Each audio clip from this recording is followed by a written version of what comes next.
Fort Sumter is not the easiest national park to get to.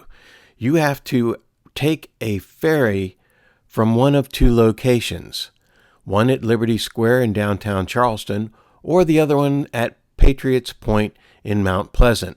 I left from Mount Pleasant. My national park pass would not get me on the ferry for free, so I had to buy my ticket online. Before entering the ferry, they scanned my ticket directly off my phone, and then it was time to get on board the ferry for my journey to Fort Sumter.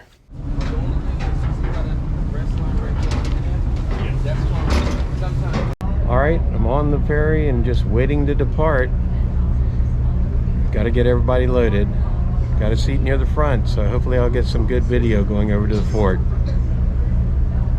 And for your convenience, a snack bar is located just behind the wheelhouse on the upper deck. As the boat pulls away from shore, this is a good point to tell you that I have located some great pictures and photographs of Fort Sumter before and after the bombardment that'll give you a good idea of what happened during the bombardment and how bad the damage was. And I will show you these pictures and drawings of the fort later in this video.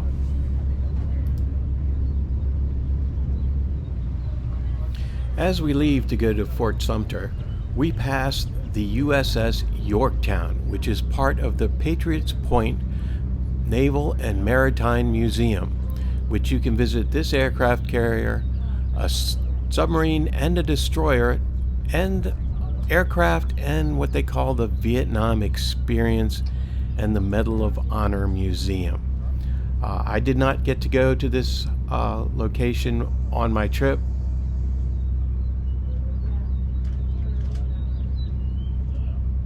Fort Sumter was named after Brigadier General Thomas Sumter, who was one of South Carolina's heroes of the American Revolution.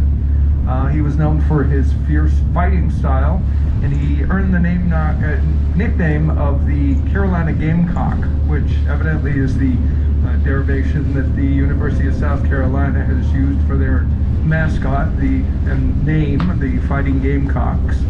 Now, Fort Sumter itself is a pentagon. If you looked at it from above, it actually looks like home plate in baseball. Now, just so happened that in 1861, the second in command here at Fort Sumter was a gentleman named Abner Doubleday, who is credited with actually inventing baseball. Whether that has anything to do with Sumter or not, I don't know, but I'll leave that to you. All right, I've been riding on the ferry for a little while. We passed Castle Pinckney. That was really interesting, seeing how that was the War of 1812 fort that most people don't know anything about. Although it wasn't used until the Civil War, it's still quite interesting. Looks like we'll be approaching Fort Sumter soon, so I'm going to try to get some really good pictures as we get there. I find this really interesting, taking the ferry over there, and I hope the fort is as interesting when we get there.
Well, we're getting off the boat, heading into the fort.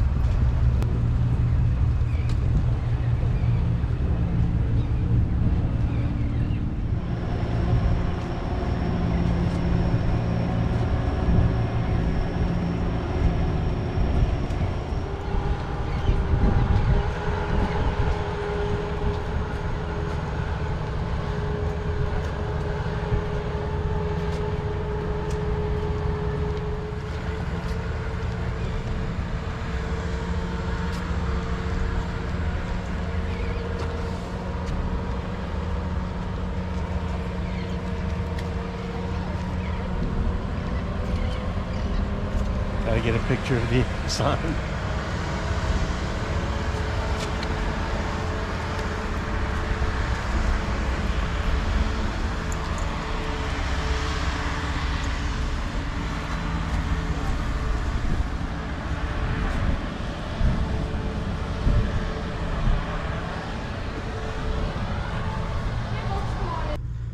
Now, 1860 was a very special year. Something that happens every 4 years happened in 1860, the presidential election. And who won the election of 1860? Lincoln, good job.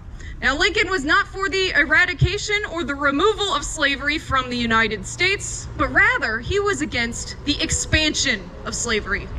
So this means that slave states, like South Carolina, could keep it, but no new territories would be admitted to the Union as a slave state. And this is what directly led to the secession of the state of South Carolina. South Carolina secedes on December 20th, 1860. At this point in time, there is only one United States garrison left in Charleston, stationed at Fort Moultrie across the channel from us. Days after Christmas, 1860, they move under the cover of darkness to the still unfinished Fort Sumter. Now, this act was seen as a direct invasion by the new Republic of South Carolina. These U.S. forces here were under the command of a man named Major Robert Anderson. Now, Anderson, previously in his life, was a professor at West Point. One of his students was P.G.T. Beauregard, now aligned with the Confederacy. On behalf of the Confederacy, Beauregard asked Anderson to hand over Fort Sumter. No hard feelings. However, Anderson indicated he had his orders. He was to remain at Sumter. Beauregard indicated that he too had his orders. He was to open fire. Now, some of you may be familiar with the name Abner Doubleday. He was here as a second in command to Anderson. In a letter to his wife, written on April 2nd, 1861, only 10 days before the first shots were fired, he writes, "How we can get along without fighting in the midst of all this lawlessness, it is impossible for me to see." Now, Doubleday saw firsthand those growing tensions here in Charleston. And that Coke bottle that we were talking about before is about to explode. And it does at 4:30 in the morning on April 12th, 1861. The first shot is fired from Fort Johnson on James Island, and it explodes over Fort Sumter. Now, this was the signal shot for all other Confederate positions in Charleston Harbor to open fire. The whole bombardment lasts 34 hours. By the end of those 34 hours, the Union here is low on supplies. Fort Sumter's on fire. They had no choice but to agree to terms of evacuation. Now, there were no deaths for those whole 34 hours. Not until the lowering of the United States flag. Halfway through a 100-gun salute to the colors, Private Howe was instantly killed by an accidental explosion. That's the first death of the American Civil War. Over the next 4 years, over 600,000 would follow. Drawings of the fort in 1861 showed a fort that was substantial and well defended, that could protect the city of Charleston. Even this drawing that the Park Service uses shows a well-built fort. But on April 12, 1861, that all changed. Fort Sumter was bombarded from many different locations in Charleston, and the results were devastating.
Here it looks like they're doing some gun preservation work.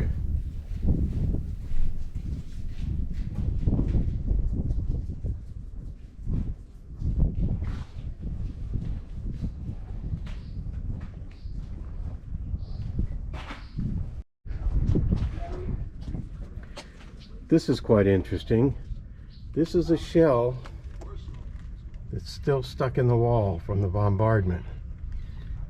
One reason it might still be here is you look at this layer. This is a layer of stone that is made from seashells. It absorbs impact a lot better than brick. That might be why the shell is still here.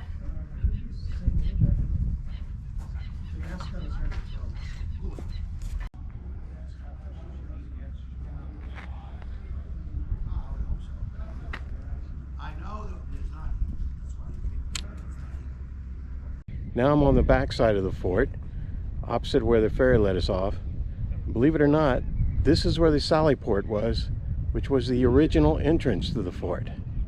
You wouldn't know it today, because this side's pretty much been blasted away. Okay, back into the fort through a small side entrance. Not very large.